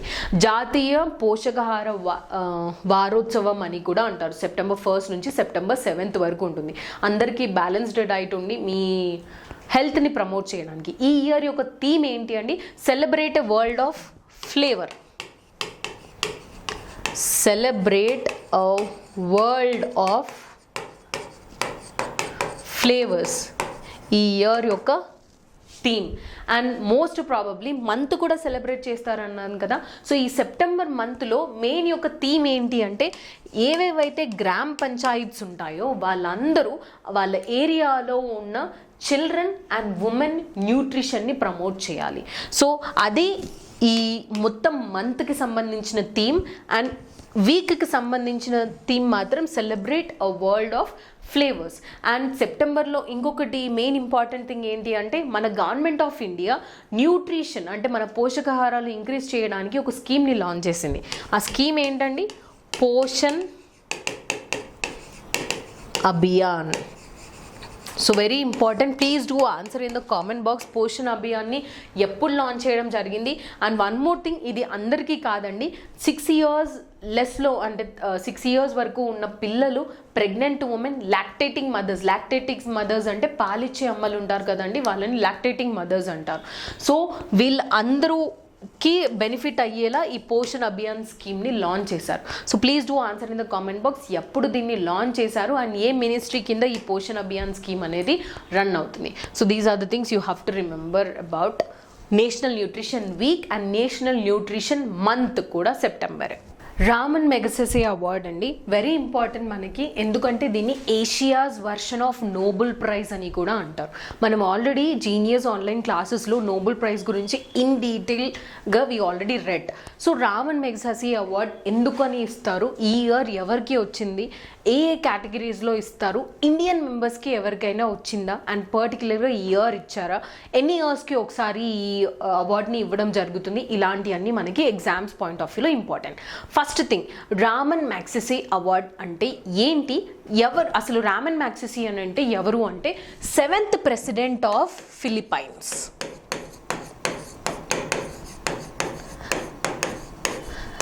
సెవెంత్ ప్రెసిడెంట్ ఆఫ్ ఫిలిప్పైన్స్ ఎవరండి? రామన్ మ్యాగ్సెసే. సో తను చనిపోయిన తర్వాత తనకి రికగ్నిషన్గా ఒక ట్రస్టీ ఆర్గనైజేషన్ వాళ్ళు గవర్నమెంట్ ఆఫ్ ఫిలిప్పైన్స్ తోని కలిసి ఈ రామన్ మెగ్సెసే అవార్డ్ని ఇష్యూ చేయడం స్టార్ట్ చేశారు. సో ఫస్ట్ థింగ్, దీన్ని ఎప్పుడు ఎస్టాబ్లిష్ చేశారు అని అంటే ఫస్ట్ టైం దీన్ని ఎస్టాబ్లిష్ చేసింది మాత్రం 1957లో. సో ఆ ఇయరే వాళ్ళు అవార్డ్స్ని ఇవ్వడం జరగలేదు. సో 1958 నుంచి అవార్డ్స్ని ఇవ్వడం చేశారు. సో ఏ దాన్ని ఎస్టాబ్లిష్ చేశారు అంటే ఈ రామన్ మెగ్సెసే అవార్డ్ని ఫస్ట్ టైం ఎప్పుడు ఎస్టాబ్లిష్ చేశారండి? 1957. మొట్టమొదటిసారి అవార్డ్స్ని ఇవ్వడం ఎప్పుడు స్టార్ట్ చేశారు అంటే 1958. సో నెక్స్ట్ థింగ్, ఏమి ఇస్తారు, ఎవరు ఈ రామన్ మెగ్సెసే అవార్డ్ని స్టార్ట్ చేశారు? As I already told you that ఒక న్యూయార్క్ సిటీలో ఉన్న ఒక ట్రస్టీ ఆర్గనైజేషన్ అండి. ఇది ఫిలిప్పైన్స్కి సంబంధించింది. న్యూయార్క్లో ఏంటి అంటే definitely you have to remember, New York సిటీకి సంబంధించిన ఒక trustee of Rockefeller brothers. Trustee of Rockefeller brothers, ఇది ఒక ట్రస్టీ ఆర్గనైజేషన్. ఎక్కడ అండి? న్యూయార్క్ సిటీలో ఉంది. Brothers fund, trustee of Rockefellers brothers fund and government of Philippines, ఇవి రెండు కొలాబరేట్ అయ్యి ఈ రామన్ మెగసెసే అవార్డ్ని స్టార్ట్ చేయడం జరిగింది. So this is one more prelims fact you have to remember. మళ్ళీ ఒకసారి చెప్తున్నానండి, రామన్ మెగసెసే అని అంటే ఎవరు? 7th president of Philippines. తను చనిపోయిన తర్వాత తన యొక్క కాంట్రిబ్యూషన్ ఫిలిప్పైన్స్కి లాట్ మోర్ కాంట్రిబ్యూషన్స్ చేశారు. సో అలా ఏషియాలో ఎవరైనా వర్క్ చేస్తే వాళ్ళందరికీ ఒక అవార్డ్ అనేది ఇవ్వాలి అని రామన్ మెగసెసే అవార్డ్ని ఎస్టాబ్లిష్ చేసింది 1957లో. ఫస్ట్ టైం అవార్డ్స్ ఇవ్వడం జరిగింది 1958లో. ఎవరు దీన్ని ఎస్టాబ్లిష్ చేశారు అంటే న్యూయార్క్ సిటీలో ఉన్న ఒక trustee of Rockefeller brothers fund and government of Philippines కలిసి ఈ రామన్ మెగసెసే అవార్డ్ని ఎస్టాబ్లిష్ చేయడం జరిగింది. సో ఈ ఇయర్ అండ్ ప్రతి ఇయర్ దీన్ని ఇస్తారండి. And one more prelims fact ఏంటి అండి, దీన్ని annual version of Nobel prize అంటారు. Asia's version of Nobel prize అంటే ఏషియాలో ఉన్న నోబెల్ ప్రైజ్ అని పిలువబడే అవార్డ్ ఏంటి? Raman Magsaysay award. ఇంకొకటి, ఏషియాలో ఉన్న వాళ్ళకి మాత్రమే రామన్ మ్యాగ్సెసే అవార్డ్ ఇస్తారా అంటే కాదు. వరల్డ్లో ఎవరు కాంట్రిబ్యూట్ చేసినా రామన్ మ్యాగ్సెసే అవార్డ్ ఇస్తారు, కానీ ఏషియాలో ఉన్న వాళ్ళకి ఎక్కువ మందికి ఇస్తారు. సో అందుకే దీన్ని Asia's version of Nobel prize అని కూడా అంటారు. అండ్ నెక్స్ట్ థింగ్ మనకి you can see here, this is a logo. అంటే మెడల్ ఇస్తారండి Raman Magsaysay. The person Raman Magsaysay అక్కడ తను రాసి ఉంది అండ్ తన పేరు కూడా అక్కడ రాసి ఉంటుంది. సో ఈ మెడల్ని ఇవ్వడం జరుగుతుంది. అండ్ ఈ ఇయర్ ఎన్ని కంట్రీస్కి ఎవరికి ఇచ్చారు అనేది పేర్లు సరిగా గుర్తుపెట్టుకోవడం కష్టమవుతుంది. సో ఎన్ని కంట్రీస్కి ఈ ఇయర్ రామన్ మెగ్సెసే అవార్డు వచ్చింది అంటే 4 కంట్రీస్ అండి. జపాన్, ఫస్ట్ ఆఫ్ ఆల్ ఫిలిప్పైన్స్లో ఉంది కాబట్టి, ఫిలిప్పైన్స్ వాళ్ళు స్టార్ట్ చేశారు కాబట్టి you have to remember Philippine పర్సన్కి ఒకరు వచ్చారు. ఉమెన్ అండి, ఒక్కరు ఉమెన్ ఉన్నారు. ఎన్ని కంట్రీస్కి వచ్చింది? 4 కంట్రీస్. అందరూ మెన్నా అంటే కాదు, ఒక్కరు women. The women is from Philippines. Bernard Madrid children's rights గురించి తను అక్కడ ఫైట్ చేసినందుకు తనకి రామన్ మెగ్సెసే అవార్డు ఇవ్వడం జరిగింది.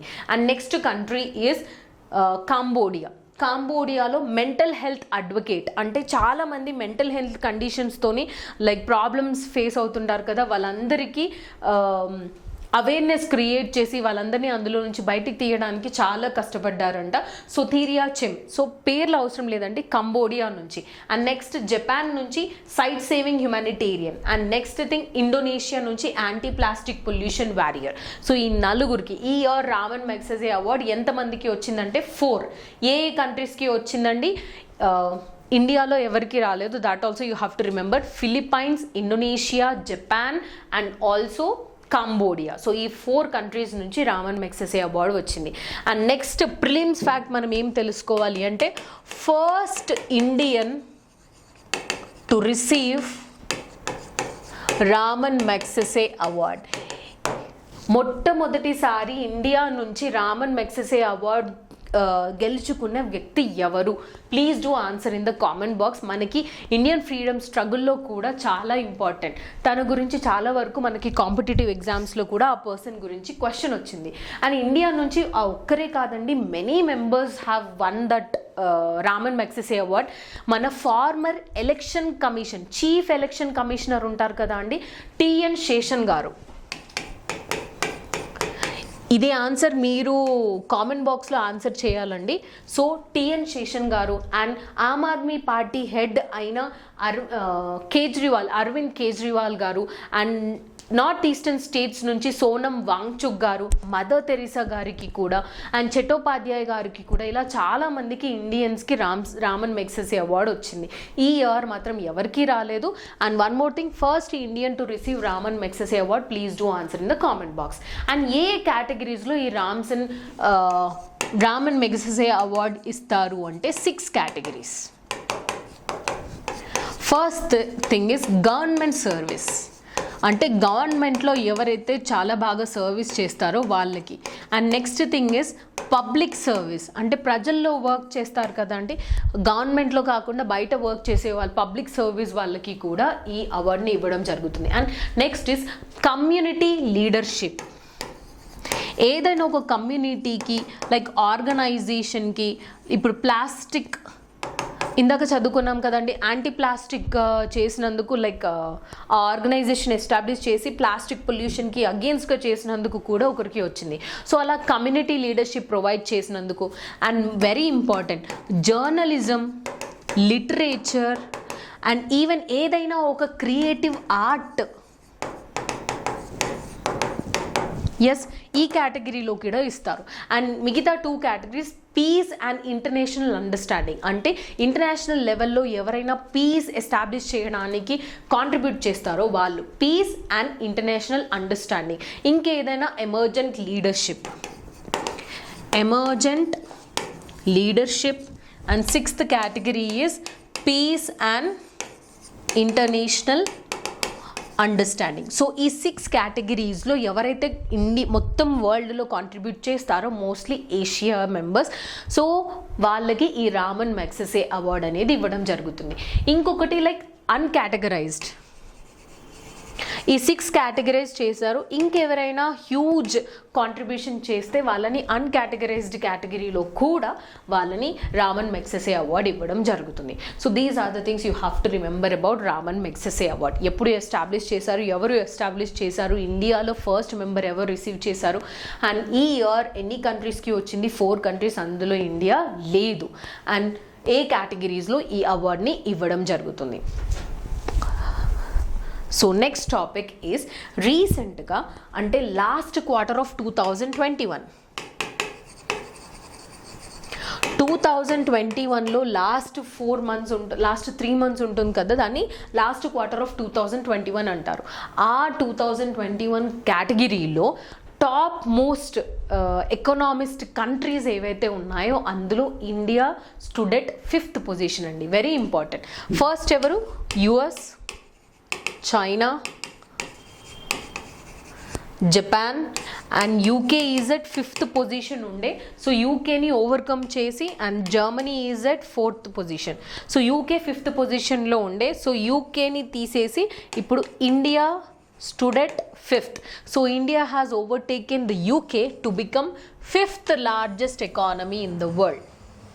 సో ఇది 2022 ప్రకారం కాదండి. ఒకవేళ క్వశ్చన్ అలా వస్తే you have to remember last quarter of 2021 ప్రకారం India stood at 5th position by overcoming UK. ఒక 10 years back India was at 11th position అండి, కానీ యూకే 5th పొజిషన్లోనే ఉంది. విత్ ఇన్ 10 yearsలో మనం 11th పొజిషన్ నుంచి యూకే పొజిషన్లోకి అంటే 5th పొజిషన్లోకి రీచ్ అయ్యాం. This is very important.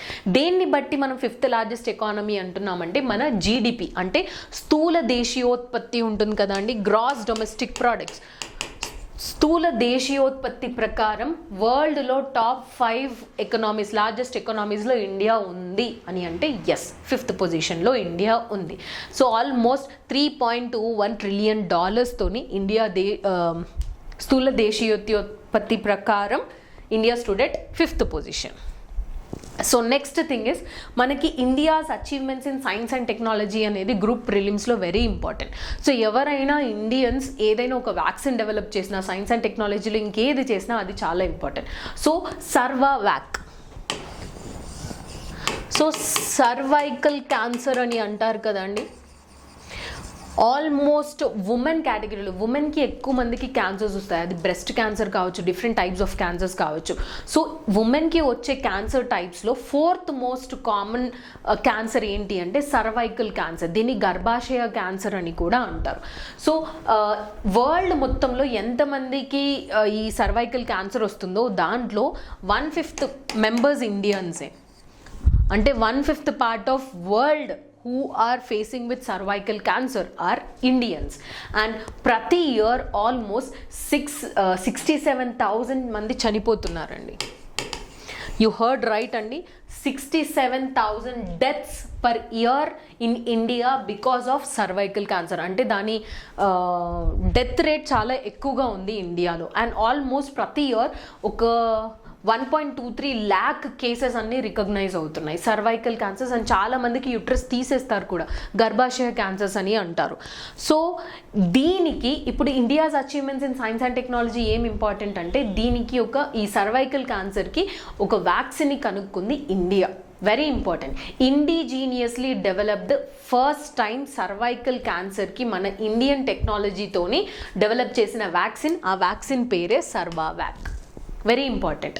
ఎవరు డెవలప్ చేశారండి? పూణే బేస్డ్ సీరం ఇన్స్టిట్యూట్ ఉంది కదండి, మన కోవిషీల్డ్ని కూడా తయారు చేసింది సీరం ఇన్స్టిట్యూట్ ఆఫ్ ఇండియానే. పూణేలో ఉన్న serum institute of India in collaboration with Government of India, the Department of Biotechnology ఉంటుంది కదా అండి, మన government of India department of biotechnology and పూణేలో ఉన్న సీరం ఇన్స్టిట్యూట్ ఆఫ్ ఇండియా ఇద్దరు కలిసి ఈ సర్వావాక్ వ్యాక్సిన్ని డెవలప్ చేశారు. So very important. అండ్ ఈ వ్యాక్సిన్ పేరు ఏంటి అండి? సర్వావాక్ అని అంటారు. దీని ఇంకో పేరు ఏంటండి? హ్యూమన్ పాపిలోమా వైరస్ అన్నా కూడా సర్వైకల్ క్యాన్సరే. Human papilloma virus. సో మనకి ఇప్పుడు human papilloma virus recently seen in news అంటే ఏంటి అనేది ఏదైనా క్వశ్చన్ వస్తే 4 ఆప్షన్ వస్తే మనకు గుర్తుండాలి, అది గర్భాశయ cancer or cervical cancer. So these are the things you have to remember. Next scheme is about Kalia scheme. జనరల్గా మనకి గవర్నమెంట్ ఆఫ్ ఇండియా స్కీమ్స్ అనేవి చాలా ఇంపార్టెంట్, కానీ కొన్ని స్టేట్స్లో యునిక్ స్కీమ్స్ ఉంటాయి. పర్టికులర్గా ఈ కాలియా స్కీమ్ అనేది ఒక ఎగ్జాంపుల్ అండి. మన తెలంగాణలో రైతు బంధు స్కీమ్ ఎలాగో ఒడిశాలో కాలియా స్కీమ్ అలా. ఎందుకు ఇది నేర్చుకోవాలి అంటే రైతు బంధు స్కీమ్ గురించి మనం చాలాసార్లు నేర్చుకున్నామండి. మన ఇండియాలో సెకండ్ బెస్ట్ అగ్రికల్చర్కి ఉండే స్కీమ్ అంటే అగ్రికల్చరల్ ఫార్మర్స్కి ఉండే స్కీమ్ ఏంటి అంటే మన Rythu Bandhu scheme first best scheme is Kalia scheme. Rythu Bandhu స్కీమ్లో చాలా డ్రాబ్యాక్స్ ఉన్నాయండి.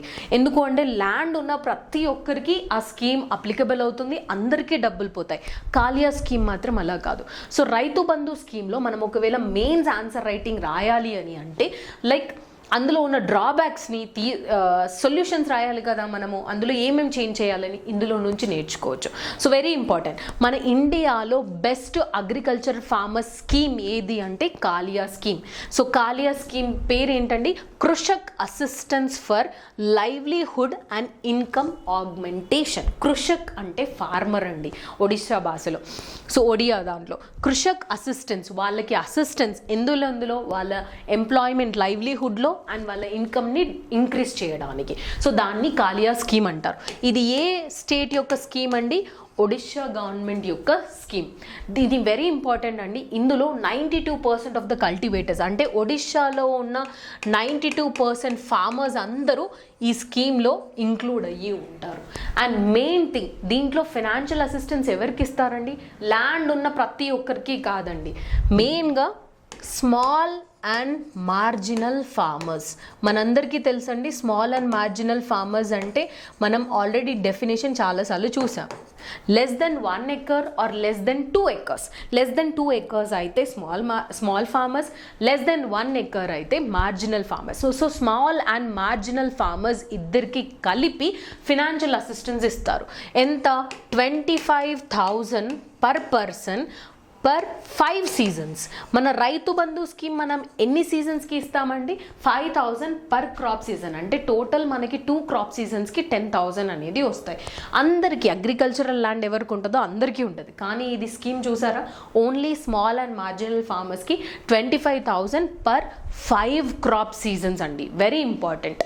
అండ్ ఇంకొకటి ల్యాండ్లెస్, మన రైతు బంధు స్కీమ్లో టెనెంట్స్కి ఎలాంటి లైక్ కాంట్రిబ్యూషన్ అనేది లేదు, ద బిగ్గెస్ట్ డ్రాబ్యాక్.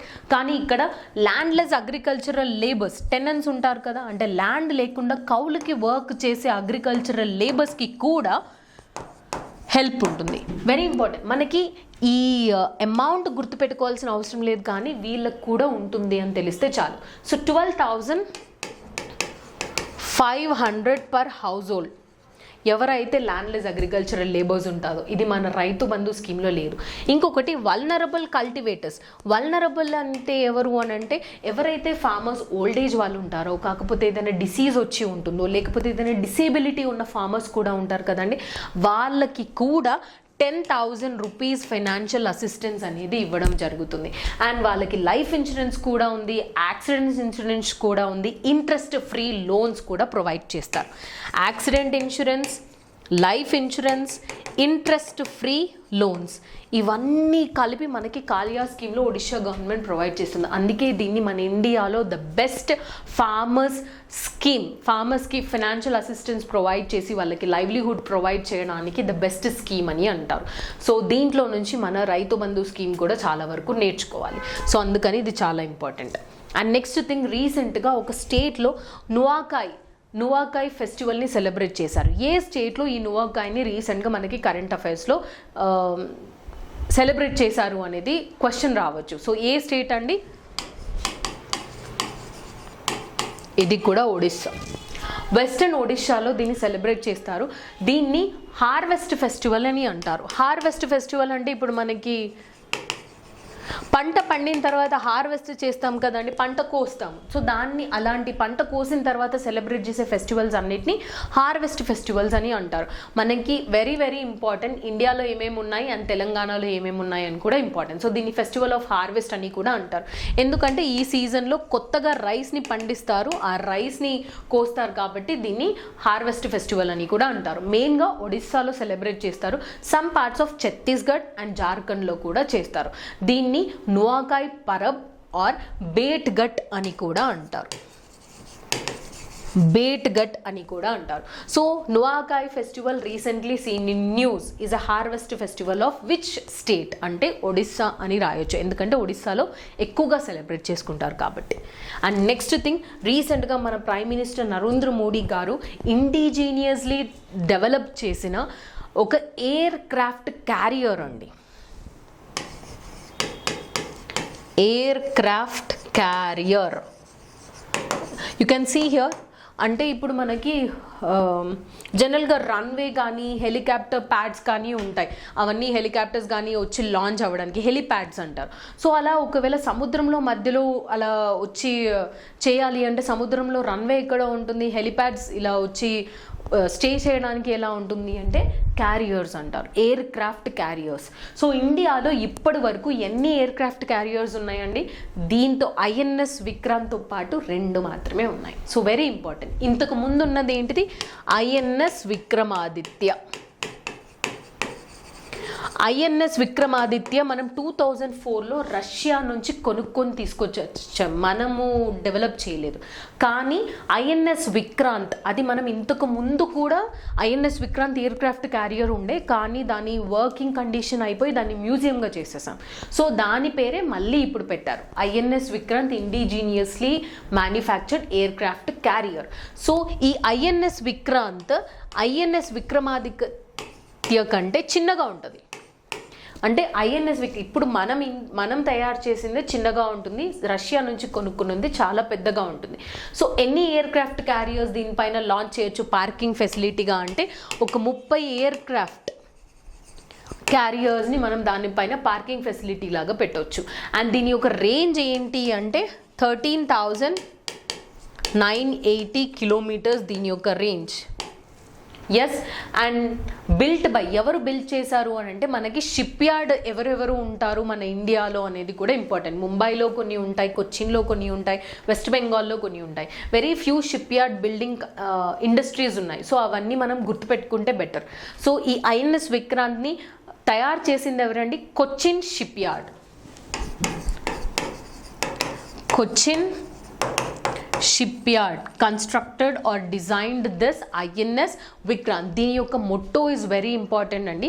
నాతో ఎవరు ఫైట్ చేసినా కూడా వాళ్ళని నేను డిఫీట్ చేస్తాను, అంటే నాకు అగెయిన్స్ట్గా ఫైట్ చేసిన వాళ్ళందరినీ నేను డిఫీట్ చేస్తాను అనేది దీని యొక్క మొట్టో. అది ఋగ్వేదాలో మెన్షన్ చేసి ఉంటుందంట.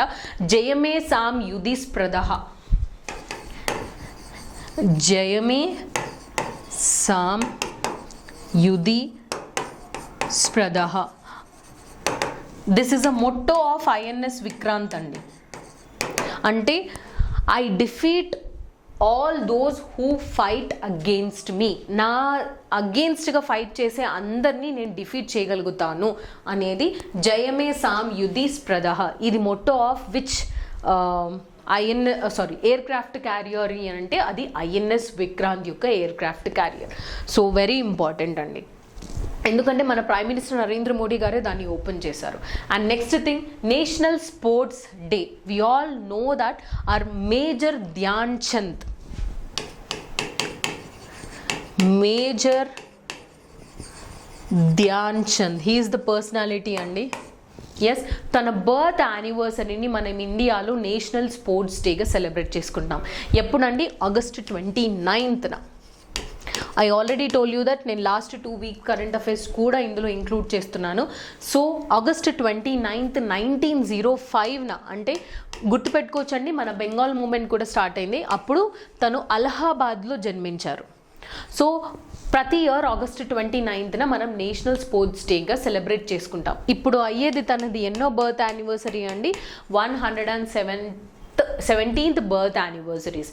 అండ్ తను హాకీ ప్లేయర్ అండి. అండ్ మెయిన్గా తను ఆర్మీలో కూడా జాయిన్ అయ్యారు, అందుకే మేజర్ ధ్యాన్ చంద్. చాంద్ అనేది తన పేరు కాదండి. సో తన వర్క్, తన హాకీ నేర్చుకునేటప్పుడు తన వర్క్ అంతా అసైన్మెంట్స్ అన్నీ అయిపోయిన తర్వాత నైట్ టైం వచ్చి మళ్ళీ కొత్తగా ట్రిక్స్ అన్ని నేర్చుకునేవాడంట, తనకి తాను ప్లే చేసుకునేవాడంట. సో అందుకని తనకి చాంద్ అనే పేరు వచ్చింది. లైక్ నైట్ టైం కూడా తను ప్రాక్టీస్ చేస్తూ ఉంటాడు, అందుకే మిలిటరీలో వర్క్ చేశారు కాబట్టి మేజర్ ధ్యాన్ తన పేరు, అండ్ చాంద్ అది టైటిల్ అండి, తన పేరు కాదు. మేజర్ ధ్యాన్ చంద్. అండ్ ఒకే ఒక hockey player who one Padma Bhushan award. The only hockey player who one Padma Bhushan award ఎవరు అని అంటే మేజర్ ధ్యాన్ చంద్ గారు. అండ్ 3 times హ్యాట్రిక్ కొట్టిన ఒలింపిక్ గోల్డ్ మెడల్లో సమ్మర్ ఒలింపిక్స్లో 3 times హ్యాట్రిక్ కొట్టిన వ్యక్తి కూడా తనే అండి. 1928, 1932 అండ్ 36 3 times సమ్మర్ ఒలింపిక్స్లో కంటిన్యూస్గా హ్యాట్రిక్ గోల్డ్ మెడల్ కొట్టిన వ్యక్తి మేజర్ ధ్యాన్ చంద్ గారు. వెరీ ఇంపార్టెంట్ అండి, you have to remember. And next topic is some frequent facts అండి. IMF international Monetary fund provisionally agrees అంత ఇంపార్టెంట్ కాదు, బట్ IMF ఆర్గనైజేషన్ గురించి మళ్ళీ ఒకసారి చదువుకోవడానికి చెప్పాను. రీసెంట్గా శ్రీలంకన్ ఎకనామిక్ క్రైసిస్ని ఓవర్కమ్ చేయడానికి ఏ ఆర్గనైజేషన్ $2.9 బిలియన్ లోన్స్ ఇవ్వడానికి ఒప్పుకుంది అనేది క్వశ్చన్ వస్తే ఏ ఆర్గనైజేషన్ అండి? International Monetary Fund. సో దీని గురించి మనం చాలాసార్లు కరెంట్ అఫైర్స్లో చదువుకున్నాం. ఆల్మోస్ట్ 190 మెంబర్ కంట్రీస్ అండి ఇంటర్నేషనల్ మానిటరీ ఫండ్. దాన్ని ఎప్పుడు ఎస్టాబ్లిష్ చేశారు? జూలై 1944లో UN conference in Bretton Woods జరిగింది. సో ఆ కాన్ఫరెన్స్ ద్వారా ఎస్టాబ్లిష్ అయిన ఆర్గనైజేషనే ఇంటర్నేషనల్ మానిటరీ ఫండ్. దీన్ని కాన్ఫరెన్స్ ఎప్పుడు అయిందండి? 1944 United Nation conference on Bretton Woods అని అంటారు. సో దీన్ని ఎస్టాబ్లిష్ చేసింది ఎప్పుడు? డిసెంబర్ 1945న మనకి ఇంటర్నేషనల్ మానిటరీ ఫండ్ని ఎస్టాబ్లిష్ చేశారు. సో దీని హెడ్ క్వార్టర్స్ ఎక్కడ ఉంది అండి? వాషింగ్టన్ DC ఈ IMF యొక్క head quarters. So Sri Lankan economic క్రైసిస్కి రీసెంట్గా ఇన్ని డాలర్స్ ప్రొవైడ్ చేసిన ఇంటర్నేషనల్ ఆర్గనైజేషన్ ఏంటి అంటే IMF. అది ఎప్పుడు ఎస్టాబ్లిష్ అయింది, దాని హెడ్ క్వార్టర్స్ ఏంటి, అండ్ ఓటింగ్ పవర్స్ ఎలా ఉంటాయి అని అంటే ఎవరైతే ఎక్కువగా ఎకనామికల్లీ పవర్ఫుల్ ఉంటారో వాళ్ళకి ఎక్కువ పవర్స్ ఉంటాయి. అంటే IMFలో అందరికీ ఈక్వల్ పవర్స్ ఉండదు. ఇండియా ఫౌండింగ్ మెంబర్, అంటే IMF ఎస్టాబ్లిష్ చేసిన స్టార్టింగ్ స్టేజెస్లోనే ఇండియా దాంట్లో మెంబర్ అవ్వడం జరిగింది. And next thing, Meghdoot recently seen in news ఏంటి? ఇది ఒక మెషిన్ అండి. పర్టికులర్గా ఇండియన్ రైల్వేస్ వాళ్ళు ముంబైలో కొన్ని రైల్వే స్టేషన్స్లో దీన్ని ఎస్టాబ్లిష్ చేశారండి. ఈ మేఘదూత్ డివైస్ ఏంటి అంటే ఎయిర్లో ఉన్న వాటర్ డ్రాప్లెట్స్ని తీసుకొని ప్యూర్ వాటర్ని తయారు చేస్తుంది. యూ హర్డ్ మీ రైట్ అండి. అట్మాస్ఫియరిక్ వాటర్ జనరేటర్ కియోస్క్ అంటారు. అట్మాస్ఫియరిక్ వాటర్ జనరేటర్ కియోస్క్ అంటే ఎయిర్లో ఉన్న వాటర్ని తీసుకొని ప్యూర్ వాటర్ని తయారు చేసే machine is Meghdoot. First prelims fact. దీన్ని తయారు చేసింది ఇంట్రడ్యూస్ చేసింది ఎవరండి? ఇండియన్ రైల్వేస్ డిపార్ట్మెంట్ ఇంట్రడ్యూస్ చేయింది. ఎక్కడ ఈ రీసెంట్గా వచ్చింది అంటే ముంబైలో వచ్చింది. So very important. ఏ స్కీమ్ కింద దీన్ని లాంచ్ చేశారు అని అంటే new innovative non fare revenue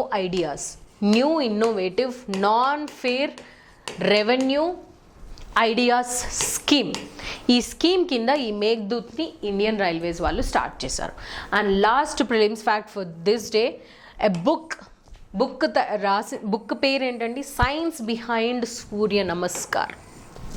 so ఇలాంటి క్వశ్చన్స్ కూడా అడిగే అవకాశాలు ఉన్నాయి. సో సైన్స్ బిహైండ్ సూర్య నమస్కార్ ఎవరు రాశారండి? By doctor Kalubai. So these are certain prelims facts which I found very important.